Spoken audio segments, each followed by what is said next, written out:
Hi everyone, TJ AULDS I-45 now here at the Bayfront Towers condominiums in Nassau Bay, where you saw that massive fire that destroyed one half of building B here at the complex. We do have a determination from Fire Marshal Tony Russo. He says it was an accidental fire. The cause is going to be ruled accidental, so it's not an intentionally set fire. As far as the exact cause of that, that's still being worked out. We're still doing some interviews.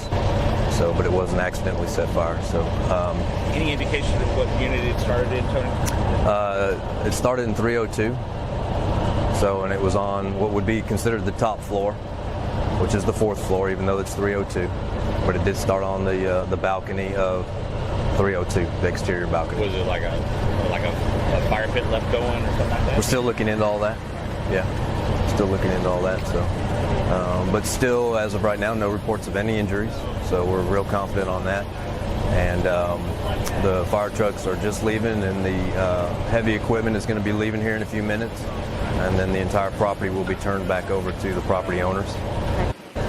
We do have a count. 11 units have been totally destroyed, condominium units, but there are multiple other ones that still have the smoke and water damage. So at this time, no residents have been allowed back into the structure.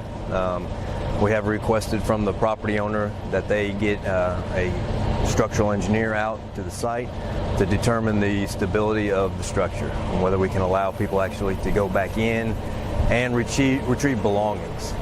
It will be some time before residents, if they are actually going to be allowed to stay in the building because there's no power, there's no water, there's no gas. So it will be some time before they're allowed to return, if at all.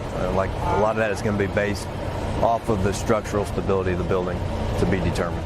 For residents of this complex, it's going to be tough, and they're going to be having to find a place to live and getting help. Red Cross is going to step in and help on a temporary basis, but they're going to have to find somewhere else to live right now. The other thing is going through this pile of rubble to be able to find lost items. We had one lady named Sarah who came on by here really worried because she had a wedding ring that belonged to her mother. She had it in a lockbox and was worried about getting that. Just my mother's wedding ring. I mean, it's not valuable, it's just valuable to me. Yeah.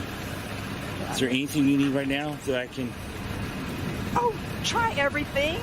I literally. You said you only have this shirt, right? This is it. I'm going to go over to the Goodwill and see what I can pick up. Well, there's going to be some help for folks that have those personal items in there, and Tony talked about that as well. So the ones that are destroyed that we're seeing on the ground here, what we've done is we've educated the property management on when they bring their debris removal company in how to spread this debris out and then allow either the resident or a contractor to go through certain parts of it. And then, of course, they would have to provide proof that that is their item, whatever they want to retrieve and stuff like that. But that'll all be done through the property management because there's a liability about people going into those things.